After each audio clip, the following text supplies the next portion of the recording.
Hello, I am Daniel the Odd Gamer, and this week's creepypasta will be the creepypasta of the month on creepypastawiki.com. It is called A Small Piece of Lead. I hope you guys enjoy it, so sit back, relax, and listen to A Small Piece of Lead. A quote from the Galapagos. A million years later, I feel like apologizing to the human race. That's all I can say. It was such a small thing. Insignificant in the grand scheme of things. It was hardly worth any focus or attention. Enough about me, though. The bullet was small, too. In a different sense, I guess. To be honest, I didn't even feel it when it tore through my chest. The first thing I noticed was the damage it had done to my book. I had been walking down the street reading the last few pages of Dead-Eye Dick. I was just at the part about Will Fairchild's parachute, or lack thereof, when it happened. There was a loud bang. Before I could even register the sound, the pages of the book I had been reading exploded outward and spilled out onto the street. People scattered, but I was too busy reaching for the pages before the wind could steal them away. I sank to my knees and reached for my papers. For some reason, I couldn't breathe. At first, I thought it was a car backfiring, but when I looked up, I saw a teenager around my age speeding away in a black SUV. It wasn't until I looked down and saw the hole in my chest that I had connected all the dots. I had been shot. The last thought that went through my head was, the book. How did it end? As far as my last thoughts go, it was a big lackluster. I haven't really thought profoundly on what my last thoughts should have been, but I was hoping for something a little more poignant to come forward in that moment. I collapsed onto my face and was dead within seconds. So it goes. My story should have ended there, out on the pavement with blood spilling out on me, but it didn't. You should call it unresolved issues binding me to the mortal coil. But I think it was just really interest. I wanted to see what happened next. I died there, but I didn't stop existing. I watched as police cornered off the area with tape and tried to discourage rubberneckers. It didn't work. The sidewalk was soon crowded with people trying to see over the shoulders of the police that were at the scene. The police tried to get the witness statements, but no one had anything noteworthy to say. They saw a black car speeding off, and that was it. The weight of it all slammed down on me like 1,000 bricks. I was dead. I lingered there for a few hours trying to make sense of it all, but I couldn't piece it together. How did this happen? How could this happen? I had so much I wanted to do, so much I needed to do. I had a family. I broke down only a few feet away from my body. It was the while that I was crying that I shifted. One moment I was laying on the street, curled up in a fetal position. The next moment I was in my house. I didn't know how much time had passed. I assumed a couple of days, judging by the house's appearance. It looked disheveled. Dust had begun to form and the counters were cluttered. I began to look for my parents, wondering if there were some way I could communicate with them. I spent a few weeks with them. I kept hoping that they would come to some form of acceptance about my death, or at least move on. They didn't. I screamed at them, begging for them to hear me. I supplicated to God for some reprieve. Nothing. I could only watch them as they attempted to cope with their loss of their only son. My dad was always such a quiet man, who was now belligerent. The smallest thing seemed to set him off. A call during dinner, a stupid plot twist during a TV show, or even something small as stubbing his toe on the coffee table resulted in a violent outburst. He spat, shouted, and cursed. He was so angry at everything, at the world, at himself. There was nothing left in him except a seething mass of anger at the injustices of the world. My mom was even worse. It was as if the bullet tore through my chest had pierced her heart as well. She moved around the house with sunken eyes that were bloodshot. Afraid to set off my dad, she tried to keep herself together around him, but it was obvious to both of them that she was nowhere near okay. She cried and spent most of her free time in my room, curled up on my bed and weeping. My room had become a shrine, with my mother being the only supplicant. Nothing in my room was touched, nothing was moved. She spent hours crying in my bedspread when she knew my dad was out. It served as a monument to all her encompassing sadness. I tried so hard to make my words reach her, but they were as insignificant as the wind. I wanted to tear my room apart, hurl my books against the wall, anything to ease some of my frustration, but there was nothing I could do. There was nothing I could do. There was nothing. I left them a few days later. I couldn't stand to be in that mausoleum any longer. I couldn't see my father spend another day consumed by his rage at the injustices of the world, or another night of my mother crying herself to sleep, curled up with a toy I used to play with. I couldn't bear another second with them as they spiraled into depression. Call me weak if you want, but my only option was to run. I couldn't help them, and I had no intention of seeing them self-destruct. It was then that I made up my mind about what I needed to do. I could visit my friends, but chances were good that it would only make me more depressed. I could visit the girl I had a crush on and never told, but what would be the point of that? I had to find him. I had to find the man who shot me from that black SUV and left my parents emotionally crippled. At the time, I didn't know what my intentions were, but now I think I knew what I wanted to happen all along. I wanted justice. I wanted retribution.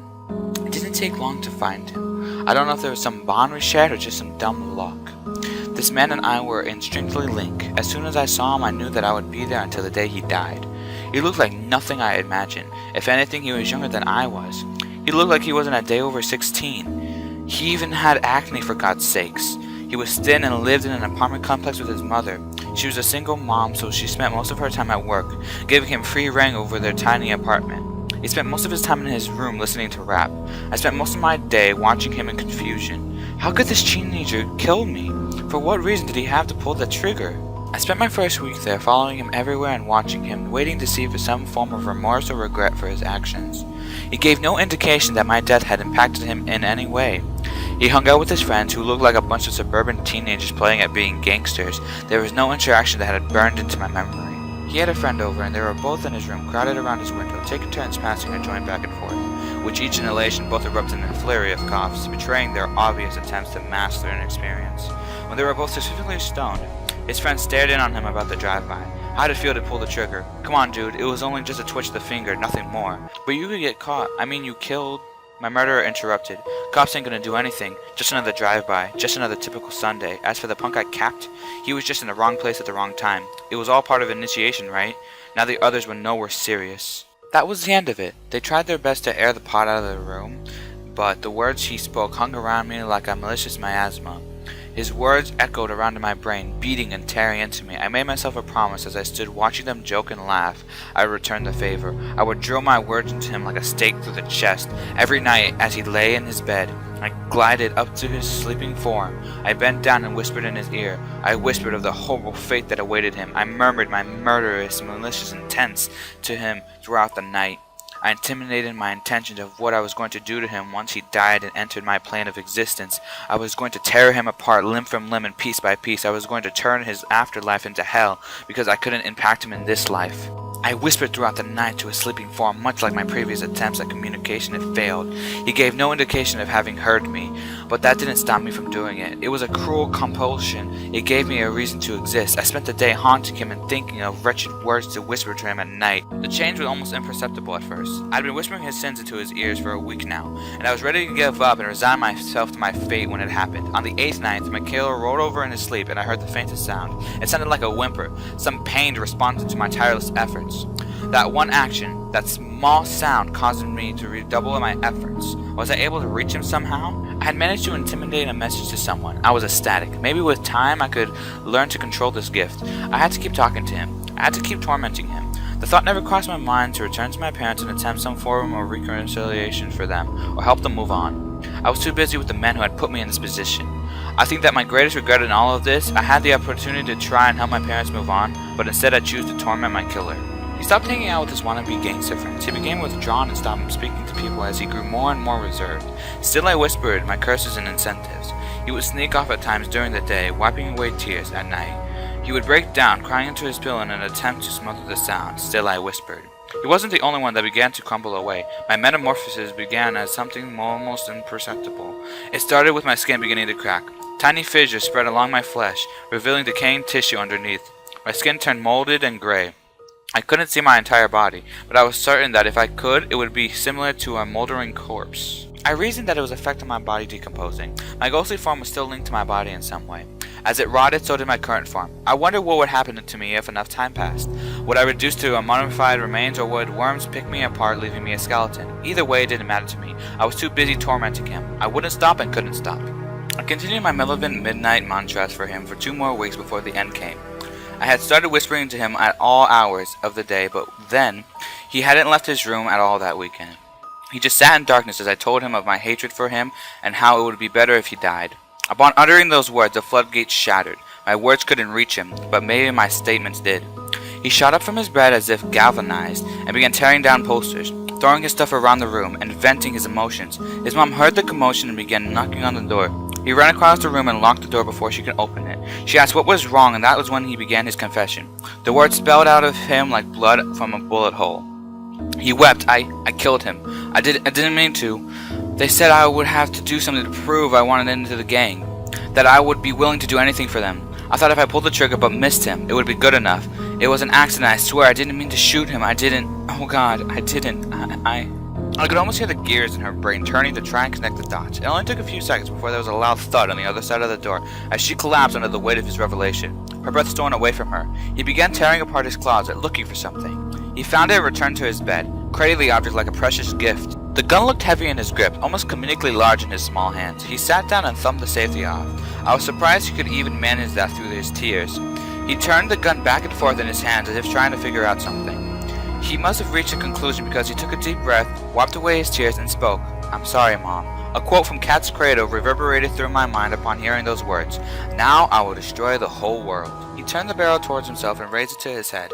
He wrapped his lips around the cold steel, and I could hear his teeth chattering and clicking against the barrel. The sound of the hammer being fanned back brought everything into a twisted and sobering light. He was going to kill himself. I should have felt happy, but all I felt was sickness in my stomach. It felt like there was something lodged in my throat, but no amount of swallowing could dislodge it. I didn't want to see this. I didn't want to know how this ended. I turned to leave, but there was something in my way. It stood in front of the door and blocked off my retreat. The being was hard to describe. The best explanation I could give was it was staticky and blurry. I couldn't make out a definite form, but it seemed vaguely humanoid in appearance. The air around it shimmered like I was looking at a hot asphalt on a desert road. I didn't have much time to examine it. As soon as it saw me, it spoke. It's too late to run away now. What happened next, knowing that there is little to no difference between him pulling the trigger and you. I felt myself being towards toward the board on the bed. I didn't see the entity move, but I felt it exerting its influence over me. I couldn't run away. I watched as he struggled to breathe around the gun in his mouth. His mother's wailing drowned out his whimpering. He closed his eyes and I knew what was coming next. I couldn't turn away. I couldn't shut my eyes. He squeezed the trigger. I stood over his body. He was pitched back over his bed. There was little small dribble of blood coming out from the wound. He twitched spasmodically as the last spark of his life he had in him was extinguished. I heard his mother ramming the door in an attempt to break through. It was too late for him. He was gone. It was too late for me as well. The staticky figure approached me and I knew that my time here was almost done. I just had one question left I wanted answered. How did it end? I meant the book. Dead-eyed Dick. The transparent being shifted, and although I couldn't see his face, I knew it was smiling. It told me how it ended, and I wept bitter tears. I told the thing that I was ready. His form shifted with what I assumed was a nod. I was ready to leave this world. I felt myself floating up, and I felt myself being taken. I sank into myself and began to weep again. I thought I wanted revenge, but this has all felt wrong.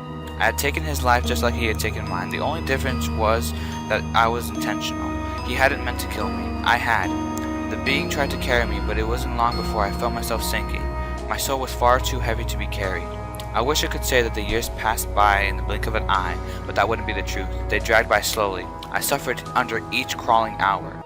I felt the first few years watching my parents, unable to do anything as they self-destructed. I thought the news of my killer's confession would bring some form of solace for them, but it didn't. If anything, it only made matters worse.